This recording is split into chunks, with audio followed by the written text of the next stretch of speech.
En primer lugar, debo notar algo en el programa que nos indica algo del desafío que nos presenta esta cuestión de la consulta y el consentimiento libre, previo e informado. Si ven el programa, indica que el tema para esta sesión se trata de debates sobre el derecho a la consulta previa, libre e informada. Eso en español. Mientras en inglés sigue, dice debates about the right to free, prior and informed consent. Muchas personas le dicen el free, prior, informed consent, siempre dicen FPIC, que es el acrónimo, ¿no?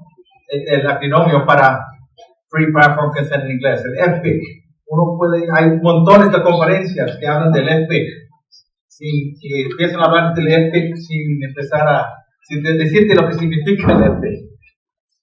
Así que tenemos aquí en el programa el Free, Prior, Informed Consent, mientras que en español se dice de la consulta libre preinformada. Pero vamos a ver cómo es ese asunto e intentar esclarecer algunas cosas. Vamos a comenzar con la declaración sobre los derechos de los pueblos indígenas y los artículos principales dentro de la declaración donde se plantea el asunto de la consulta y el consentimiento. Uno de los artículos principales de la declaración sobre los derechos de los pueblos indígenas, donde se plantea el principio de la consulta o el derecho a la consulta como cuestión generalizada, es el artículo 19. Aquí lo tenemos. Los estados celebrarán consultas y cooperarán de buena fe con los pueblos indígenas interesados por medio de sus instituciones representativas antes de adoptar y aplicar medidas legislativas o administrativas que los afecten a fin de obtener su consentimiento libre, previo e informado. Y el consentimiento libre, previo e informado. Las dos cosas aparecen en el mismo artículo, no es uno o el otro. Se trata de consultas a fin de obtener el consentimiento libre, previo e informado. Eso es, yo creo que es importante entender, porque en algunos de los debates se plantea el asunto como algo contrapropuesto, o la consulta o el consentimiento.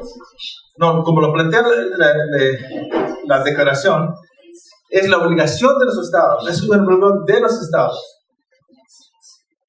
de consultar con los pueblos indígenas a fin de obtener su consentimiento libre, previo e informado. Tal como está planteado aquí en la declaración, se ve repetido más o menos en el convenio 169. Una obligación de los estados de consultar a fin de obtener el consentimiento o acuerdo con los pueblos indígenas. Eso es en el artículo 6 del convenio 169. Para la mayoría de los países latinoamericanos, todos dirían, salvo Panamá, es vinculante el convenio 169, es vinculante y entra como parte del derecho interno en la mayoría de los casos. Así que es muy relevante el convenio 169. Pero para nuestro propósito ahora vamos a enfocar en la declaración, entendiendo que el principio del convenio 169 es muy parecido a lo planteado en la declaración, aunque en la versión inglesa se puede decir que se hace más hincapié, más énfasis en el consentimiento, la manera en que está redactada. En español se utiliza la misma palabra a fin de lograr el consentimiento, mientras que, eso es en el convenio 169, mientras que en la declaración en español se utiliza lo mismo, como digo. En inglés, la versión inglesa del convenio 169 se dice in order to obtain. Bueno, en la versión de la declaración se dice in order to obtain, mientras que en el convenio 169 se utiliza un lenguaje que no indica un objetivo tan específico en ese sentido. Bueno, vamos a estudiar o hablar sobre este concepto de la consulta ligado al principio del consentimiento en el contexto específico de las industrias extractivas. Hemos venido ya hablando sobre eso durante ayer y vamos a estudiar en esta discusión este principio en ese contexto específico.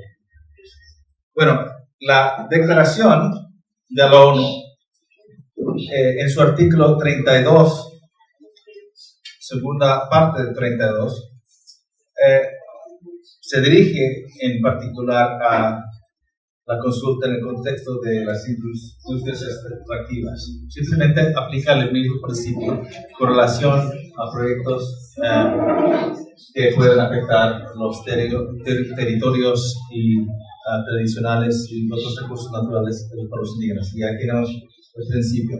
Los estados deberán celebrar consultas y cobrar de buena fe con los pueblos indígenas interesados por medio de sus instituciones educativas a fin de obtener su consentimiento libre, previo e informado antes de adoptar cualquier proyecto que afecte sus territorios, sus tierras o territorios y otros recursos, particularmente en relación con el desarrollo, la utilización de explotación de recursos minerales, hídricos o de otro tipo.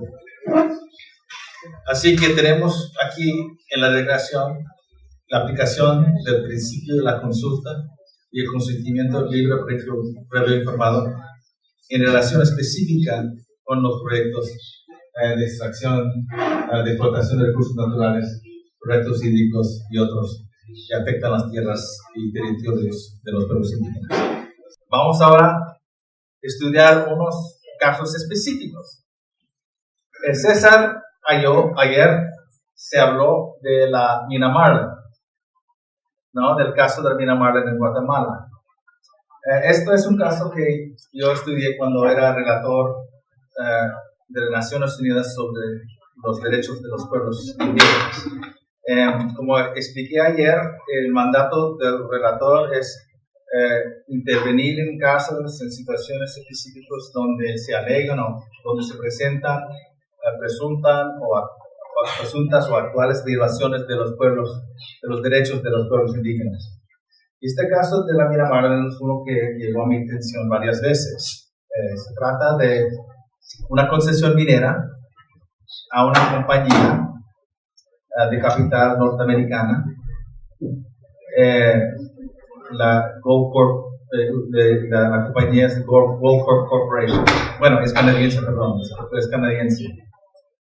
Bueno, eso es en Norteamérica. El Gold Corp Corporation, una compañía canadiense. La mina, que se llama la mina Marlin, es en territorio tradicional de los indígenas maya en Guatemala. Una serie de comunidades se expresaron en contra, las comunidades aledañas a la mina, se pronunciaron en contra de la mina y alegaron contaminación o la amenaza de contaminación a las aguas y a las tierras de las comunidades con afectación a la salud. También se presentaron incidencias de violencia, mientras que los líderes y otros integrantes de las comunidades indígenas entraron en la actividad de protesta. Hubo reacción de la compañía y también del Estado, y hubo incidencias de violencia e incluso algunas muertes. Vemos aquí algunas de las afectaciones de la mina, no solamente las afectaciones directas a la tierra con la extracción del mineral, pero también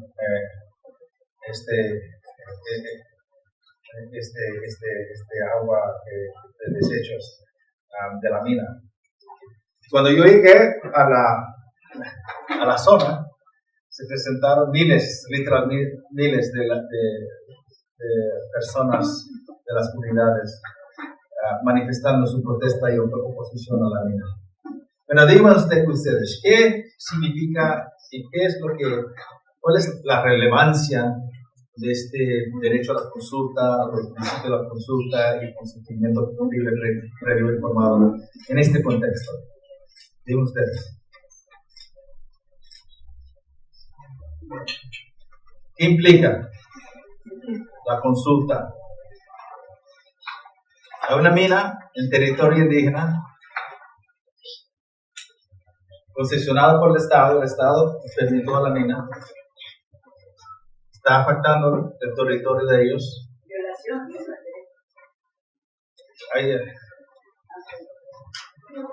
Pero violación a qué derecho? ¿Cuál es el derecho?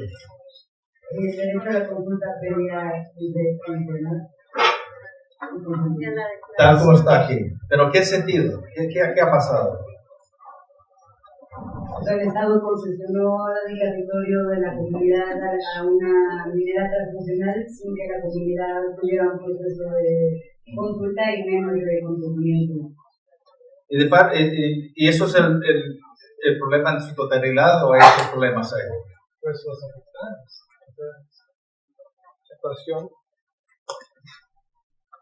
La actuación de la empresa afectó directamente a la comunidad. ¿En qué sentido?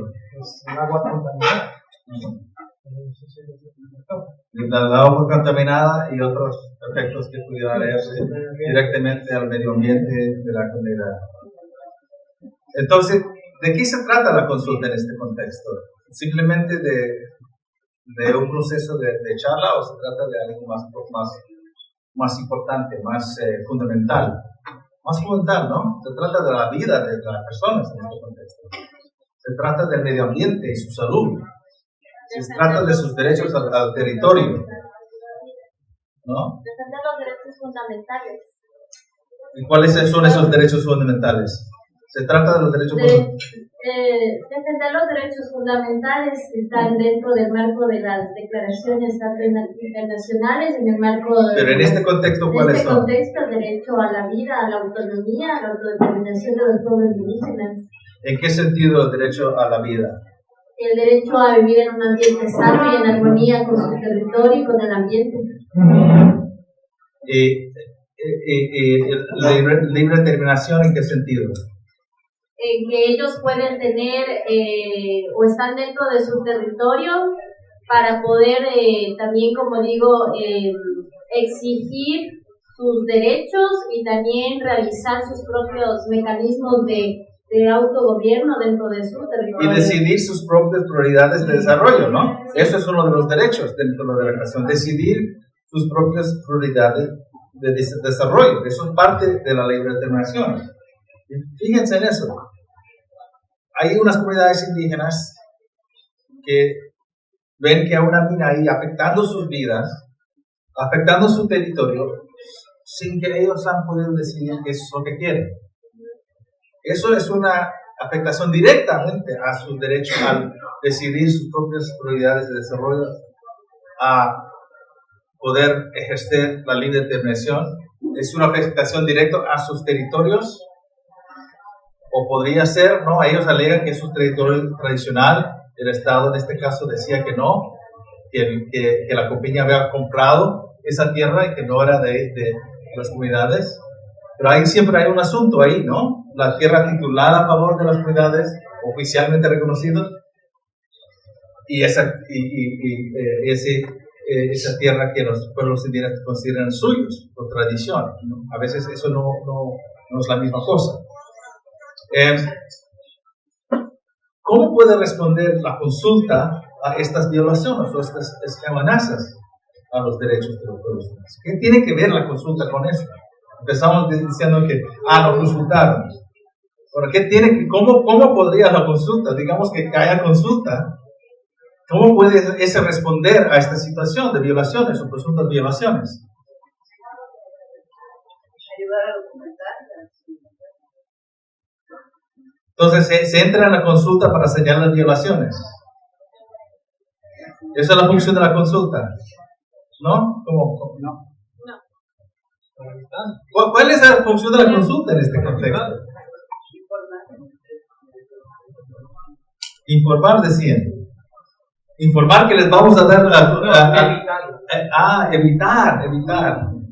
las consultas podrían evitar? ¿De qué manera podrían las consultas evitar el daño a los pueblos indígenas? En este caso. Bueno, lo que se ha planteado aquí, que viene planteado y por lo menos implícito aquí, que es que las consultas se realizan antes de que entran a explotar el recurso. Y las consultas son para identificar cuáles podrían ser las afectaciones, para evitarlos, ¿no? Sería para evitarlos. Está claro que en muchos de estos proyectos, como este mismo, de la hidroeléctrica, se está afectando y incluso, digamos, vulnerando estos derechos a la tierra, a la vida de los pueblos indígenas interesados. Pero la cuestión sigue, ¿tiene el Estado detrás de su actuación algunos intereses públicos legítimos de levantar fuentes de energía verde? Porque en la medida también alegan eso. Es una cosa decir que, bueno, están actuando de manera que afecta a los pueblos indígenas de manera negativa. Pero hay que también estar conscientes de alguna manera de cuál es el razonamiento del Estado, cuáles son los intereses, porque eso muchas veces hay un público detrás de eso que está apoyando al Estado. Y dentro de los derechos humanos, el Estado tiene la obligación de defender los derechos de todos. Yo simplemente quiero que piensan sobre eso en la elaboración de sus estrategias, porque eso entra en la discusión, entra en el debate. Yo no estoy defendiendo el Estado. Yo simplemente estoy diciendo que esos son intereses públicos que están ahí. Es importante. Y como personas que van a abogar por los pueblos, que ustedes mismos tienen que enfrentar esos argumentos. ¿No? Yo no estoy diciendo que deberían llegar a acuerdos. Yo simplemente estoy diciendo que el espíritu detrás de este artículo de declaración no es que el Estado y una compañía les plantea un sí o no. Eso no es el espíritu. Y ustedes, yo creo que es un error tomar el principio de Free Prior Consent del FPIC, de la consulta previa, como un planteamiento de sí o no, porque justamente van a decir que no, justamente. Pero de eso no se trata en exclusivo este principio de la consulta. Como vemos en la misma declaración, se trata de un diálogo para llegar al consentimiento en el contexto de proteger los derechos de los pueblos indígenas y incluso tal vez ayudar a los pueblos indígenas ejercer esos derechos. En el mejor de los casos, bueno, yo no estoy planteando ningún caso específico y mucho menos eso. En el mejor de los casos, cualquier planteamiento del Estado como una entidad pública que debe defender los derechos de todos sería un planteamiento en que los pueblos indígenas beneficiaran. No estamos en un mundo en que ese pasa a menudo, pero eso es el espíritu de la declaración. No es el espíritu en que se presenta un sí o no, mucho menos un sí a una violación de sus derechos.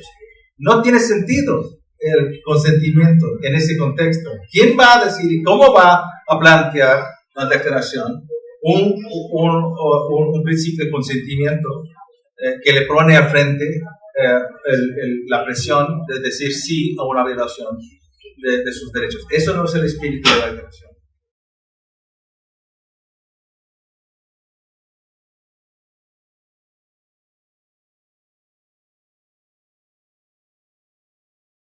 El hecho es que no está muy claro dentro de la declaración ni de la jurisprudencia. Como ven, o del convenio 169. La consulta debe tener como fin el consentimiento. La pregunta, ¿qué pasa si no hay consentimiento? Es la que tú planteas. Si la comunidad diga que no, bueno, y hay varios puntos de vista y argumentos sobre esto. La mayoría de los pueblos indígenas, bien como usted lo ha planteado, dicen que si terminamos la consulta de buena fe, la comunidad, como dices, dice que no, entonces ahí queda la cosa. La mayoría o casi todos los estados dicen lo opuesto. Dicen que no hay poder de veto. Y ahí está destacado el debate. Entonces, yo creo que nos toca pensar cuáles son las salidas de esto. Yo creo que como postura política, como he dicho antes, bien se puede plantear eso de poder de veto, ¿no? Más allá de una obligación jurídica del Estado de entrar en las consultas. Pero hay que entenderlo así, no hay una jurisprudencia o hay una regla clara que diga que existe ese poder. En la jurisprudencia de la Corte Interamericana se dice cuando hay un impacto sustancial que amenaza la vida cultural, etcétera, los derechos fundamentales de una manera muy sustancial de los pueblos indígenas, su territorio de una manera sustancial. Entonces, ahí sí debería el Estado tiene la obligación no solamente de consultar, pero también llegar a tener el consentimiento de los pueblos. Entonces, sí, en ese contexto donde se puede mostrar que lo que va a hacer el Estado o va a permitir el Estado va a afectar de manera sustancial, significativa a los derechos. Entonces, sí, el Estado tiene que no solo consultar, pero obtener el consentimiento. Eso es la jurisprudencia de la Corte Interamericana de Derechos Humanos con base en la Convención Americana de Derechos Humanos, interpretando la Convención en vista de la Declaración y el Convenio 169. Es el caso Saramaca en particular, pero antes y luego el caso Sarayaku repitió ese caso, repitió ese principio, pero dentro de la misma Corte, yo le digo que hay un debate siempre sobre esto. Y hay muchas tensiones dentro del debate de la misma Corte sobre esto, porque ellos escuchan a los estados diciendo que no hay poder de veto. Y la Corte no da un poder generalizado de veto. No están diciendo en cualquier caso que los pueblos no quieran un proyecto que pueda decir que no. No está diciendo eso. La Corte está diciendo que hay una afectación directa y afecta sustancialmente a los pueblos indígenas. Entonces hay una presunción grande de que el Estado tiene obligación de no solamente consentir, sino también lograr el consentimiento. Pero hay que entenderlo de esa manera. No hay fuente de derecho internacional o de instrumentos nacionales que plantean un poder generalizado de veto, aunque lo quisiéramos.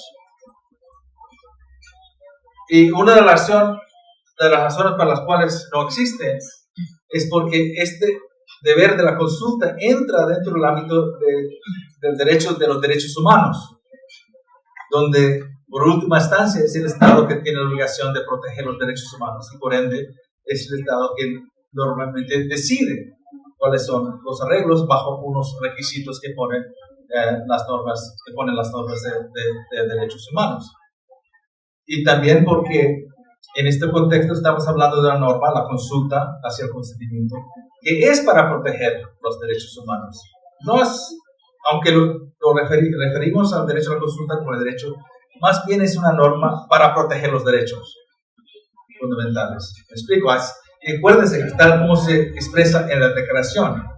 No, la declaración no habla de un derecho a la consulta, ni mucho menos un derecho al consentimiento libre. Habla de la obligación de los estados de consultar a fin de lograr el consentimiento en el ámbito de proteger los derechos de los pueblos indígenas.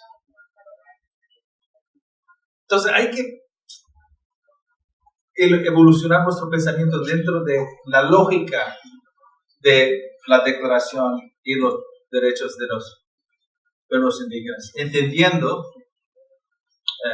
el papel del Estado como protector de los intereses generales de la sociedad y el derecho de los derechos humanos reconoce ese potestad del Estado y responsabilidad del Estado de proteger los derechos humanos generales de todos.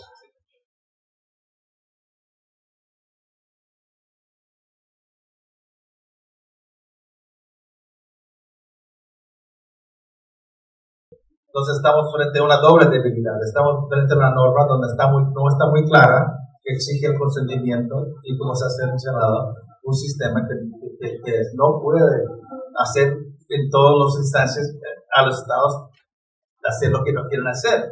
Entonces, hay que entender estas normas como herramientas de ustedes, ¿no? Son herramientas que les dan a ustedes la potestad de exigir a los estados, la consulta, de exigir respeto a sus derechos. Y no solamente como planteamiento político, pero como planteamiento moral y jurídico. Pero está en manos de ustedes, mayormente, y eso es lo que hay que entender. Estas normas de que estamos hablando, no hay instancias, aunque querramos. Yo como relator no tenía la potestad, y no tiene la actual relatora, no tiene ninguna institución de obligar, de decirle al Estado lo que tiene que hacer y hacer cosas que realmente no va a hacer. La Corte, aunque la Corte americana es muy difícil hacer inclusive el implementar las decisiones de la Corte. Ellos pueden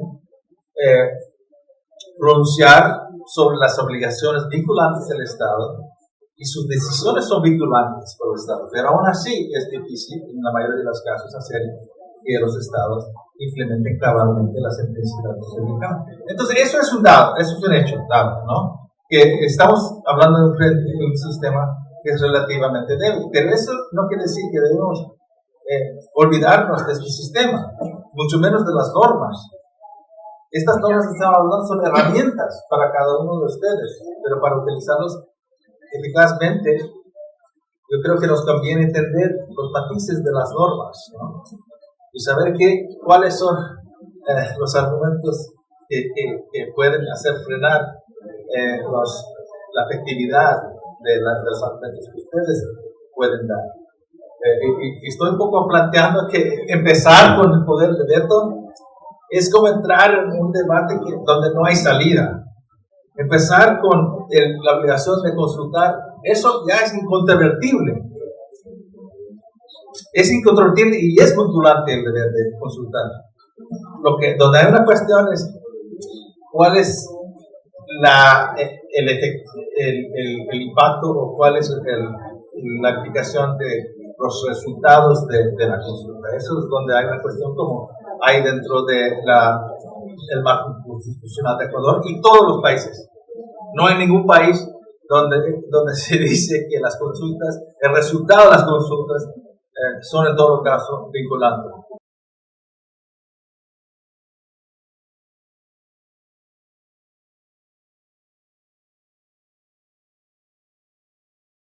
Bueno, eso ya mencioné la jurisprudencia de la Corte Interamericana que sugiere eso, que plantea eso. Pero en el caso de la legislación peruana, no estoy diciendo de lo que hacen, ¿no? Eso siempre es un problema que estamos viendo, que los estados no siguen su propia ley, mucho menos siguen cabalmente siempre las normas internacionales. Pero en la legislación peruana sí hay una discusión que dice que si el pueblo no se pone de acuerdo, entonces el Estado solamente puede aprobar el proyecto si lo justifica. Claro, en esos casos lo ha justificado.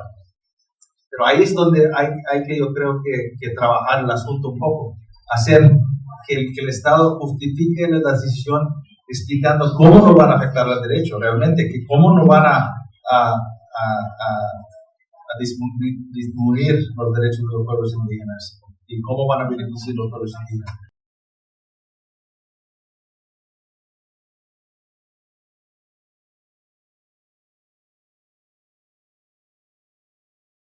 Y alternativas al proyecto del Estado, no simplemente pensar en el sí o no, plantear alternativas, ¿no? Y enfocar en los derechos sustantivos y no solamente consulta o veto como tal cual. En primer lugar, como he señalado, no existe un claro derecho al veto. Yo sostengo que ustedes deberían, como planteamiento político, seguir exigiendo el control de sus territorios, exigiendo el poder de decisión, pero no hay que demandar demasiado de las normas internacionales, ¿no? Porque simplemente no están en ella. Es un sistema en que los estados tienen soberanía y mientras que están respetando los derechos fundamentales, ellos no pueden tomar decisiones. Entonces, la discusión debe centrarse en aquellos derechos que están siendo afectados, porque en ningún momento En ningún caso, y esto está claro, los estados pueden vulnerar los derechos de los pueblos indígenas a tal nivel que ponen en peligro la sobrevivencia de los pueblos indígenas. Y eso lo ha dicho la Corte Interamericana, lo ha dicho la Corte Constitucional de Colombia y muchas otras instancias. Y eso no es cuestión de consentimiento. Fíjense, no es cuestión de consentimiento. Los estados simplemente no pueden tomar decisiones que van a vulnerar los derechos sustantivos de los pueblos indígenas a tal nivel que ponga en peligro su sobrevivencia. Pero es cuestión de derechos, sí.